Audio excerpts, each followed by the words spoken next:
cette sacoche de transport se trouve ma toute nouvelle console de jeux vidéo.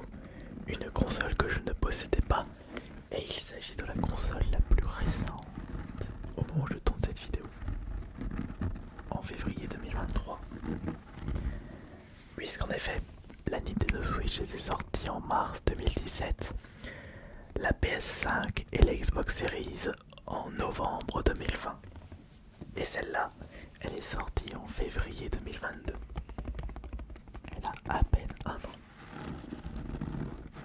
Très très curieux de savoir si vous possédez cette console chez vous et qu'est-ce que vous en pensez. Et en parlant de ça, je vais avoir besoin de vous. J'espère que vous allez bien. Et c'est Asminotaur pour une nouvelle vidéo ASMR spéciale jeux vidéo. Alors, c'est mon frère jumeau qui m'a donné envie de me procurer cette nouvelle console. Une console portable et la plus puissante du marché et de l'histoire des jeux vidéo. Pour le côté console portable,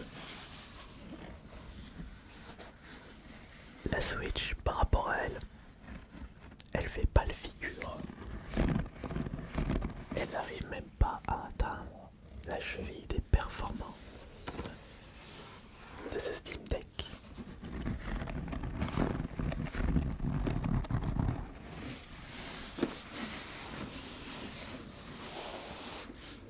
Maintenant, laissez-moi vous présenter la bête. Ouvrons la sacoche tout doucement.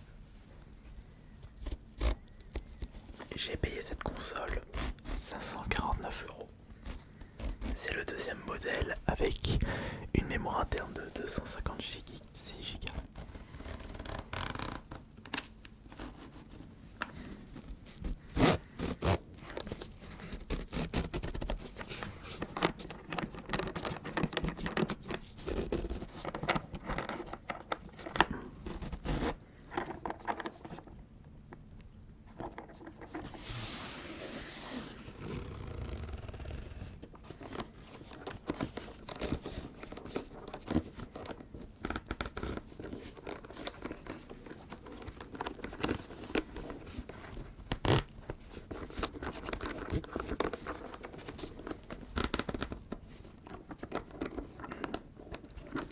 On y est presque. On y est presque.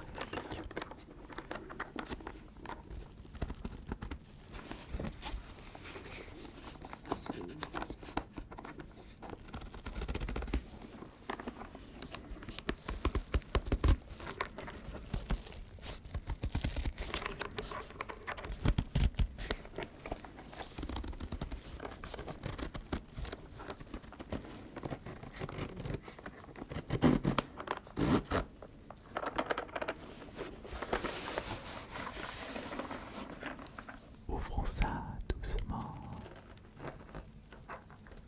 Et la voici. Une très très grande console. La Switch Pro avant l'heure.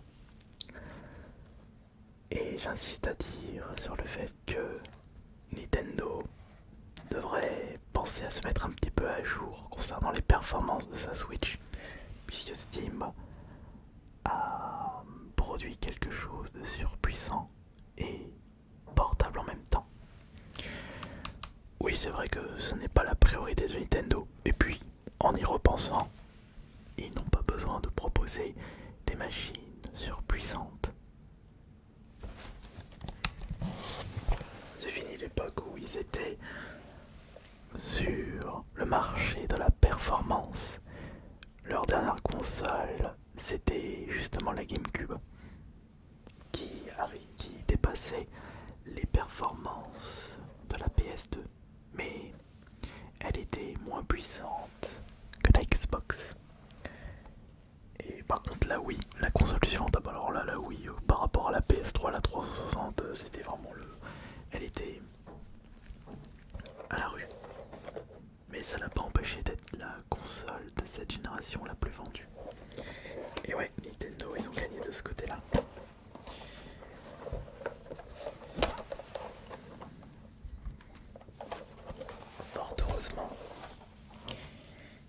un nouveau constructeur a décidé de débarquer sur le marché des consoles.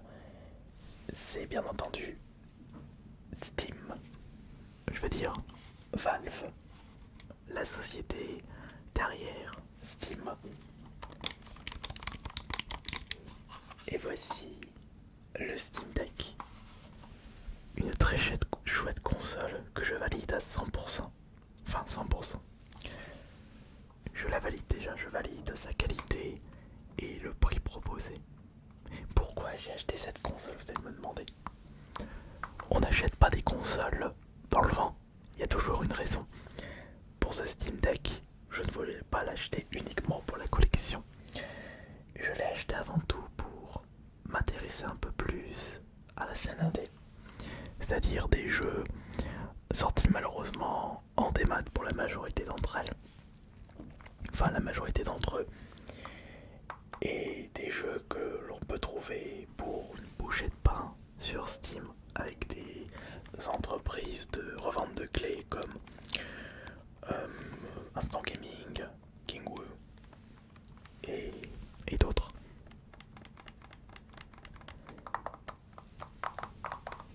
Et quand on voit que les mêmes jeux en démat sont proposés à 5-10 fois plus cher sur la Switch et qu'il est impossible de trouver des jeux moins chers pour les versions démat, ça donne pas envie, sachant qu'en plus cette console est très puissante et possède un écran de haute qualité, même si elle est lourde. La prise en main est vraiment agréable. On n'a pas cette douleur au poignet à force de l'utiliser par rapport à la Switch, parce que on peut bien prendre en main les poignets, chose qui n'y est pas dans la Switch Lite et la Switch. Je vais allumer la console. Bon, attendez, avant d'allumer la console, faisons le tour du propriétaire concernant les boutons. Alors nous avons ici une petite croix directionnelle. Bonne croix directionnelle, un petit bouton select. Le premier joystick. On a un pavé tactile en dessous.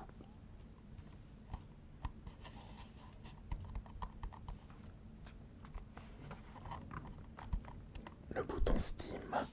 À droite, un autre joystick. Bouton Start. B, A, X, Y. Y, X, A, B. Autre pavé tactile. Un autre bouton. Et au-dessus, nous avons les gâchettes. R1, R2.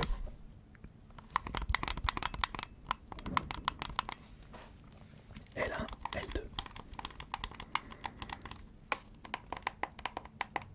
L3, L3. Et derrière, nous avons également L4, L5 et R4, R5.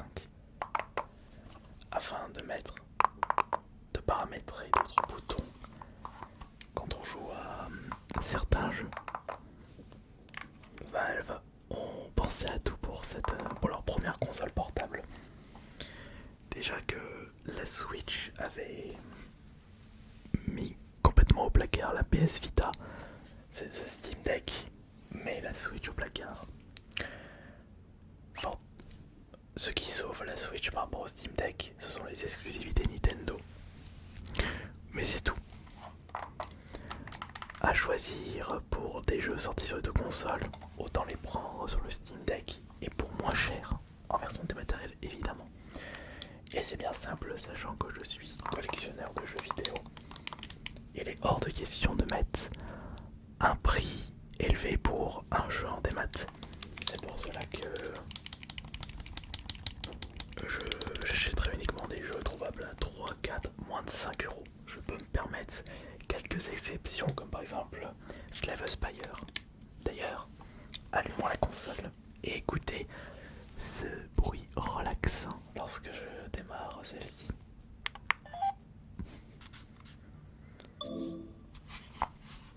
Alors, je vais baisser un peu le son. Voilà.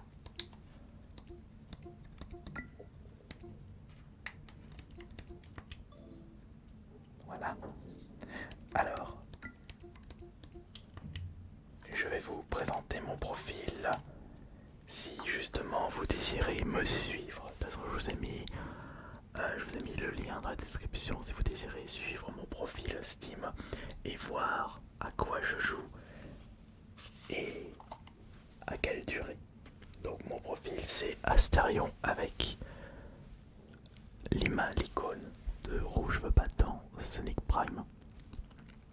Ça c'est un petit hommage à toutes mes anciennes pépés de jeux vidéo et de sites internet où je prenais toujours la tête de Rouge veut pas. Je changerai pas de ce côté.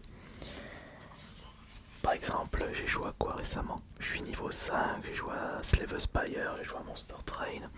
Ce sont les deux seuls jeux que j'ai joué pour l'instant avec le Steam Deck. Et si on revient pour voir les jeux que j'ai téléchargés pour ce Steam Deck, j'en ai téléchargé un nouveau, c'est celui-ci. Le jeu se nomme Rockbook. Le point commun entre ces trois jeux du Steam Deck, c'est Deck Building Roguelite. C'est en réalité leur style de jeu. J'ai découvert ce style très particulier avec Slay the Spire. Et mon frère jumeau m'a conseillé Rockbook et Monster Train. Monster Train, je l'ai découvert il n'y a pas si longtemps que ça. J'avais fait un petit test l'année dernière, mais là je me suis mis à fond grâce au jeu disposé au Game Pass. Et là je suis en train d'en profiter un max avec ce Steam Deck. Slay the Spire, on n'en parle pas parce que j'adore ce jeu, il fait partie de... Enfin, il a intégré mon top 10 de mes jeux préférés de tous les temps. Quelle position je le mets, ça je ne sais pas du tout, on verra. Mais peut-être dans le top 5, déjà top 10, mais déjà il n'est pas dans le top 3 parce que pour qu'un jeu dépasse F0GX, s'il dépasse F0GX, ça ralentit les Resident Evil 2 Remake. Ça va être dur. Et justement, ce que je voulais vous demander, c'est pour cela qu'au début de vidéo je vous disais, si vous pouvez me conseiller, c'est des jeux sur Steam parce que j'ai toujours été du côté de PlayStation, Xbox et Switch. Et il y a des petits jeux indés disponibles uniquement sur Steam qui n'attendent plus que moi. Et je regarderai sur internet s'ils sont compatibles avec le Steam Deck. Après, si c'est juste une compatibilité partielle ou les decks sont un petit peu trop petits, c'est pas grave. Je colle mes yeux sur l'écran. Et c'est pour ça que je n'avais pas besoin de prendre le modèle avec le 10, enfin avec le SSD interne de 512 Go parce que si mon intention est de jouer qu'à des jeux indés, ça va pas me prendre beaucoup de place, quelques gigas pour chaque jeu, c'est déjà bien. Je n'ai pas l'intention de jouer à des triple A, peut-être que y aura une exception par la suite, mais les triple A sur le Steam Deck ont tendance à bien dévorer la batterie de la console. C'est d'ailleurs son principal défaut. Vous jouez à Hogwarts Legacy sur le Steam Deck, ce qui est tout à fait possible, ou Elden Ring, la batterie ne pourra résister que pendant 1h30, 2h. Après, pour un voyage, c'est bien. Si vous avez des batteries externes ou une prise à proximité, profitez-en. Je peux voir également à quoi jouent mes frangins. Mon petit frère qui joue à Left 4 Dead 2. Et il a joué à quoi, mon frère jumeau? Il a joué à Left 4 Dead aussi. Ah ouais, bon.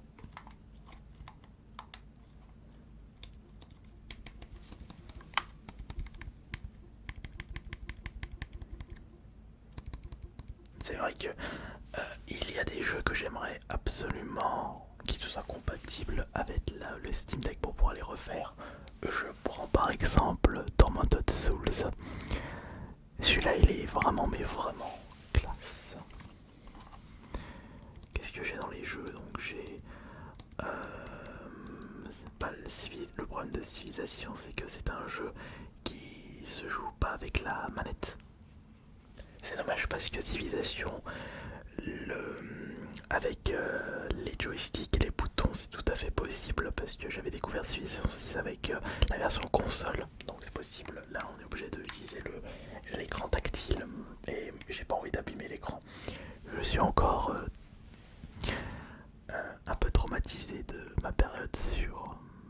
laisse avec le stylet. Même si je joue pas mal à la... Attendez.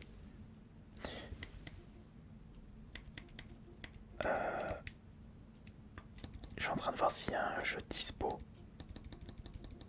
Ouais mais non, celui-ci, autant le jouer sur la... Fais voir.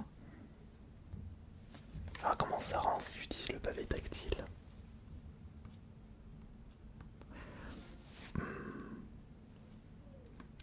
J'ai pas l'impression que le pavé tactile soit d'aussi bonne qualité que celui de l'iPad. L'iPad Pro, je précise.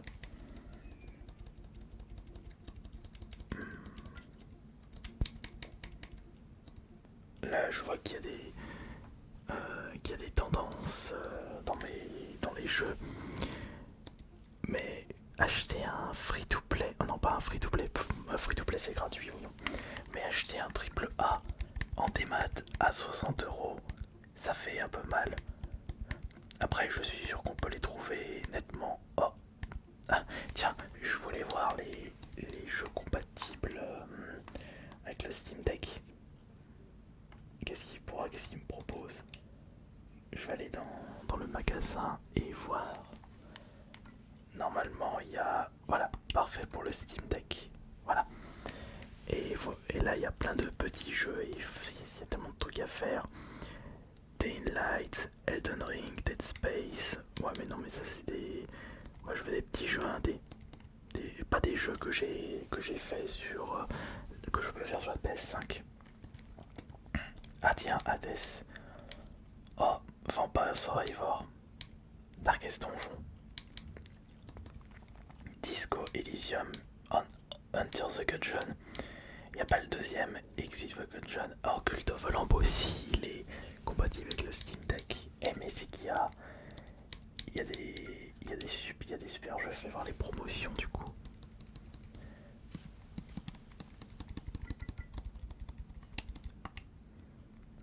Ouais mais non mais je veux pas.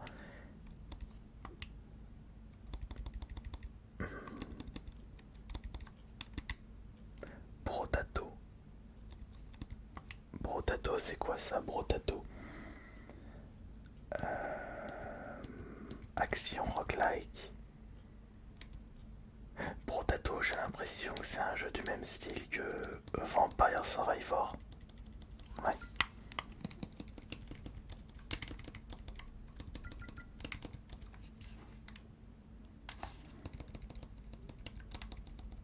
Il est à 4 € et je suis sûr que sur Instant Gaming tu peux le trouver à 2 ou 3 €.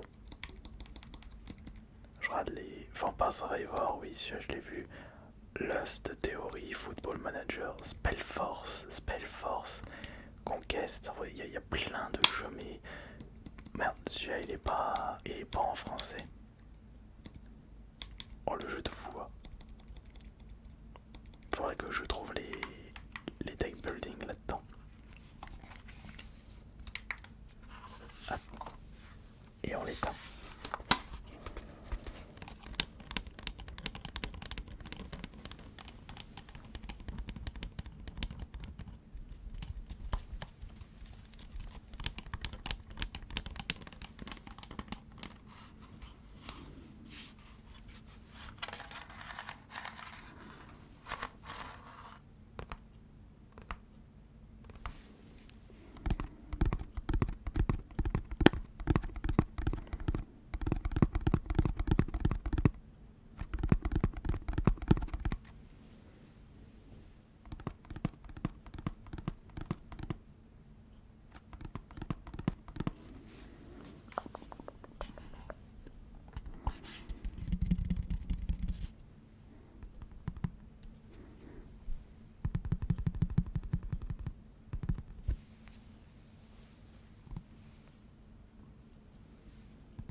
nouvelle vidéo ASMR aura été efficace pour vos oreilles et votre esprit.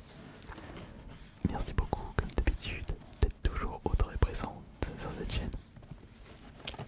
C'était Ice Minotaur.